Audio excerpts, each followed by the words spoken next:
Super సిక్స్లో ప్రధానంగా ఎక్కువ గ్యాదర్ అయినటువంటి ఎక్కువ అటెన్షన్ క్రియేట్ చేసినటువంటి పథకాలు రెండు.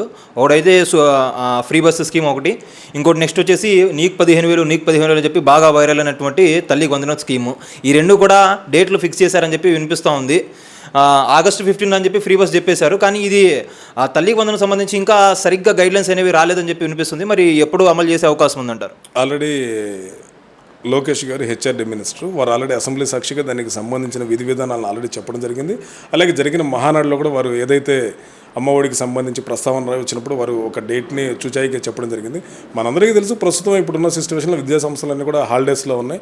హాలిడేస్ అనంతరం కానీ దానికి సంబంధించిన గైడ్లైన్స్లన్నీ రావచ్చు. ఎందుకంటే విద్యా వ్యవస్థ ఇప్పుడు మనకి వేసవి సెలవుల కారణంగా ప్రైవేటు స్కూల్స్ కావచ్చు, గవర్నమెంట్ స్కూల్స్ కానీ పిల్లల యొక్క ఇవన్నీ కూడా కొంత ఉంటుంది. దానికి సంబంధించిన ప్రతిదీ నడిచిన తర్వాత నాకు తెలిసి చాలా త్వరలో, అంటే నాకు తెలిసి కొద్ది రోజుల్లో మనం దానికి ఏదైతే ఉందో దాన్ని ఒక పండగ వాతావరణం అలాగా ఆంధ్రప్రదేశ్లో మరో కొత్త పండుగను మనం చూడబోతామని చెప్పి నేనైతే అనుకుంటా ఉన్నాను. జగన్మోహన్ రెడ్డి గారు రీసెంట్గా పెట్టినటువంటి తాడేపల్లి ప్రెస్ మీట్లో ఒకటి చెప్పుకొచ్చారు. సంపద సృష్టి వచ్చినటువంటి ఈ కూటమి ప్రభుత్వం సంపద సృష్టించకపోగా ఇంకా అప్పులు సృష్టించిందని చెప్పి సంవత్సరం అధికారంలోకి వచ్చిన మొదటి సంవత్సరంలోనే 1,60,000 కోట్ల రూపాయలు అప్పులు చేసిందని చెప్పి అన్నారు. మరి దాని గురించి ఏమంటారు? నిజమే. ఏదైతే జగన్మోహన్ రెడ్డి గారు కూర్చొని టైంపాస్ కోసం కెమెరాల ముందులో ఏదో ఒకటి పేపర్ పట్టుకొని మాట్లాడేస్తే ప్రజలు వింటారేమో అనుకుంటున్నారు. కానీ ఈరోజు జగన్మోహన్ రెడ్డి గారు చెప్పే మాటలు వినే పరిస్థితిలో ప్రజలైతే లేరండి. ఎందుకంటే ఫస్ట్ ఆయన ప్యాలెస్లో నుంచే బయటకు వచ్చే పరిస్థితి లేడు. ఇంకా ఆయనకు ప్రజల యొక్క సమస్యలు ఏమర్థమవుతా ఉంటాయి. ప్రజల సమస్యలు రావాలంటే మీరు ప్రజాక్షేత్రంలోకి రండి. ప్రజాక్షేత్రంలోకి వచ్చి నిజంగానే ప్రజల సమస్యలు ఉన్నాయనుకోండి, మీరు మాట్లాడచ్చు. ప్రజా సమస్యలే తెలియకోకుండా ప్యాలెస్లో కూర్చొని ప్రెస్ మీట్లు పెట్టినంత మాత్రాన మీరు చెప్పిందంత నిజమైపోతుందనైతే నేను అనుకోవట్లేదు. ఆయన స్థాయికి ఆల్రెడీ ఆయన ప్రతిపక్ష నాయకుడిగా పనిచేశారు. ఆయన అధికారంలో సీఎంగా పనిచేశారు. ఇటువంటి ఆయన ఈ రోజున ఇట్లాంటి పిచ్చి ప్రెస్ మీట్లు పెట్టడం అనేది చాలా హాస్యాస్పదంగా ఉంది. ఇకనైనా వారు దానిలో నుంచి బయటకు వచ్చి ప్రజా సమస్యల మీద నిజంగా ఉంటే కుటుంబ దృష్టికి తీసుకొస్తే ఏదైనా ఉంటే వెంటనే మేము రెక్టిఫై చేసుకోవడానికి సిద్ధంగా ఉన్నాం. సో కాబట్టి ఆయనకి తెలుసు, ఎందుకంటే ప్రజా సమస్యలు ఏమి లేవు కాబట్టి ఆయన కూడా చక్కగా ప్యాలెస్లో కూర్చున్నారు. జగన్ ప్రజాక్షేత్రంలోకి వస్తే తట్టుకోలేరు, సినిమా వేరే లెవెల్లో ఉంటుందని చెప్పి వైసీపీ శ్రేణులు అంటారు. మరి నిజంగా అలా ఉండిద్దంటారా?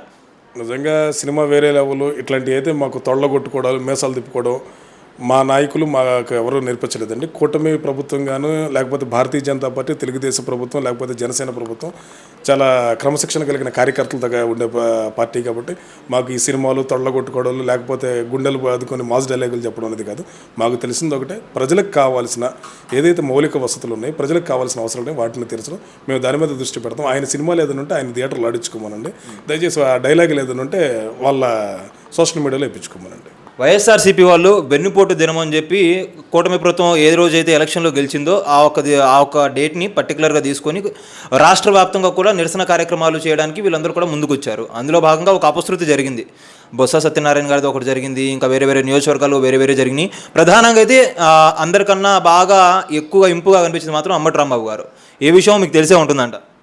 అంటే ఇప్పుడు వెన్నుపోటు దినం అంటే ప్రజలు మిమ్మల్ని దించేస్తే ప్రజలు మీ అందరికి వెన్నుపోటు పొడిచినట్ట, లేకపోతే ప్రజలు మీరు వెన్నుపోటు పొడిచారనేది నాకు అర్థం కావట్లేదు. సో అసలు ఏ రకంగా వెన్నుపోటు దినం అని చెప్పి మీరు డిక్లేర్ చేశారో మాకు అర్థం కావట్లేదు. ఎందుకంటే మీరు ఇప్పుడు అంబటి రాంబాబు గారి గురించి, ఆయన అంబటి రాంబాబు అనే కన్నా కానీ అరగంట రాంబాబు గారు అని చెప్పి నాకు తెలుసు. ఎందుకంటే ఆయన మాట్లాడే మాటలు కానీ ఆయన చేసే చేష్టలు కానీ అరగంటలేదు. దాని తర్వాత దాని గురించి జనాలు పట్టించుకునే పరిస్థితి లేదు. ఆయనకు తెలిసింది ఒకటి ఇష్టం వచ్చినట్టుగా రోడ్డు మీద ఎక్కేసేసి అరవడం, లేదంటే గంతులేయడం, లేదంటే ఫోన్లో అరగంట అని చెప్పి చాటింగ్లు చేసుకోవడం. సో అటువంటి ఆయన మాటలు రోజున పట్టించుకునే పరిస్థితిలో జనాలు ఎవరు లేరు. ఎందుకంటే వైఎస్ఆర్సీపీ నాయకులకి ప్రజా సంక్షేమం, ప్రజా పరిపాలన లేదు కాబట్టి ప్రజలందరూ ఆ రోజున ఓట్లు వేసి ఈ రోజున కూటమి ప్రభుత్వాన్ని భారీ విజయంగా తీసుకుపోయారు.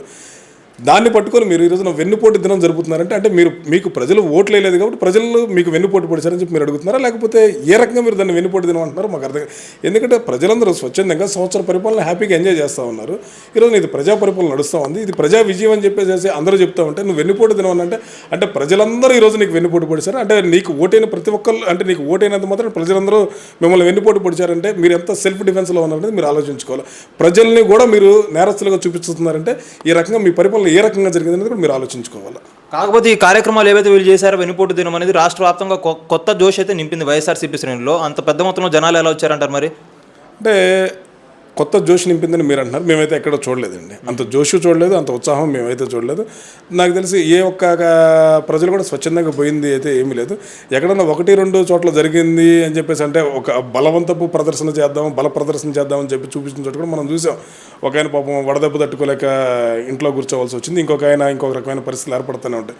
సో కాబట్టి బలవంతపు బల ప్రదర్శన చేయడం వల్ల ఆరోగ్యం మీదకి సమస్యలు తెచ్చుకోవడం వల్ల పెద్ద ఇబ్బంది లేదు. కాబట్టి మీరందరూ ప్రస్తుతానికి ప్రజలందరూ మిమ్మల్ని డిక్లేర్ చేసి ఇంట్లో కూర్చోబెట్టారు. కాబట్టి మీరు ప్రశాంతంగా శాశ్వత జీవితాన్ని ఇంట్లో గడుపుకుంటూ ప్రశాంతంగా ఉంటే కూటమి ప్రభుత్వం ప్రజల సంక్షేమాన్ని చూసుకుంటూ ఉంటుందని చెప్పి మేము సలహా ఇస్తాం. ఈ వెన్నుపోటు దినం అని ప్రకటించడానికి ప్రధాన కారణం సూపర్ 6 హామీలు అమలు కాకపోవడం.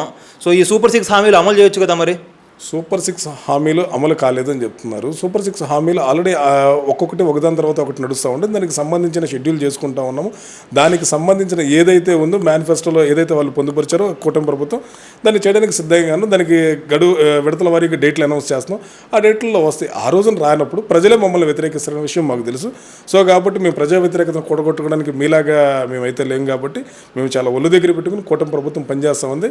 మా హామీల విషయంలో వైఎస్ఆర్సీపీ పెద్ద బాధపడాల్సిన అవసరం లేదు. ప్రజలకు ఏం కావాలో, ఏది మంచి ఏది చెడు అనేది మాకు తెలుసు. మేము ఇచ్చిన ప్రతి మాటకు మేము కట్టుబడే ఉన్నాము. దాని విషయంలో మేము ఆలోచించాల్సిన అవసరం లేదు.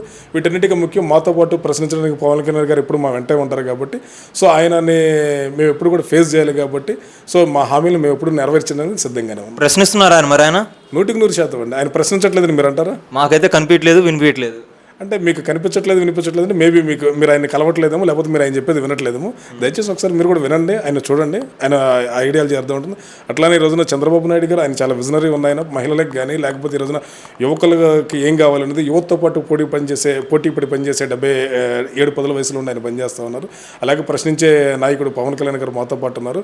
అలాగే ఇప్పుడు కూడా రాష్ట్రానికి సంక్షేమం తీసుకొచ్చే నరేంద్ర మోడీ గారు ఈ 2 పార్టీలకు అండదండలు ఉన్నాయి. కాబట్టి ప్రజలు ఆ విషయంలో ఇబ్బంది పడాల్సిన అవసరం లేదు. ఆంధ్రప్రదేశ్లో ఏదైతే కూటమి ప్రభుత్వం హామీలు ఇచ్చిందో ఆ హామీలు ప్రతి ఒక్కదాన్ని నెరవేర్చే దిశగా ఈరోజు కూటమి పనిచేస్తూ ఉంటుంది.